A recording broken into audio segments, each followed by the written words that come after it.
Chapter 4, Roadside.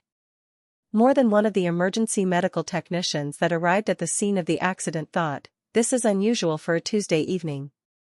A crash like this usually means it's Friday." Much of the crew that responded that day in Ames, Iowa, had been asleep, firemen, backup police, and medical, because accidents like this were very rare. Usually, Tuesdays found the average EMS crew holding some grandmother's hand so she'd take her pills, and listening to her patiently as she talked about her daughter that wouldn't ever come to see her. For some of the younger EMTs, this crash was a revelation, as they had never seen anything like it. One would later tell his parents, "Even though I was running forward to help, I felt like I was moving in slow motion. All around me were distractions of blood and wreckage."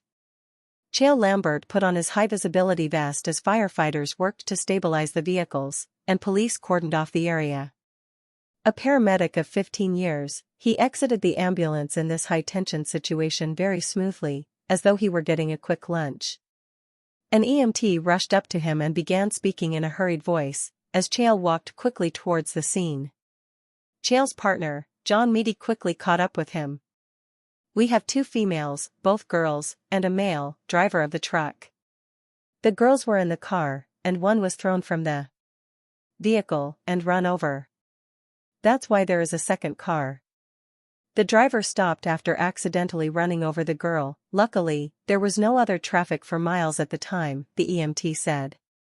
Chael's simplex radio went off. "Chael, the girl in the car that was hit is deceased. The truck driver isn't in too bad of shape, considering the others, and the EMTs are handling him. Headache, disorientation, epistaxis, looks like the nose may be broken.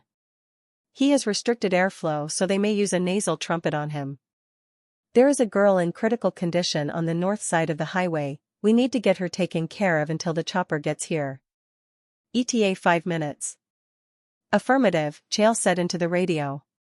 He turned to the EMT. "I want you to go check on the driver of the second car, and make sure he is properly responsive.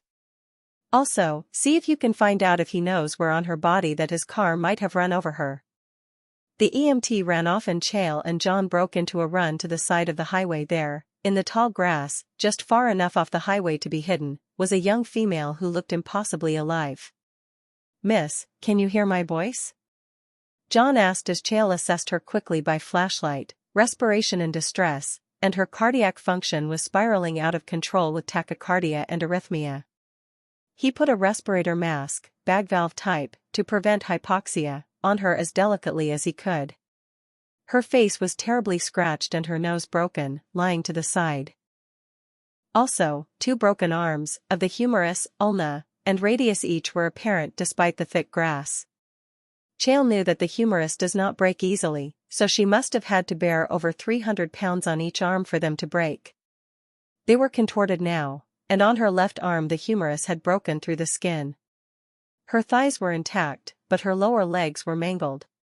Her right foot pointed up towards her face, with the calcaneus and tuberosity at the heel completely elongated and now disconnected from the foot itself. Her lower legs were both swollen and Chael was pretty certain the MDs would be amputating at least the right foot, and maybe above the knee as well. "Miss, can you hear my voice?" John repeated. She sputtered out blood and mucus, then said, "To a request for hearing, I grant you sounds, beautiful, impossible sounds. My body, though 'tis dying, worry not, for even in silence my words shall abound." John and Chael looked at each other for a second, and watched as she fell silent again. Right then they heard the sound of chopper blades slicing through the air, and relief washed over both like a wave.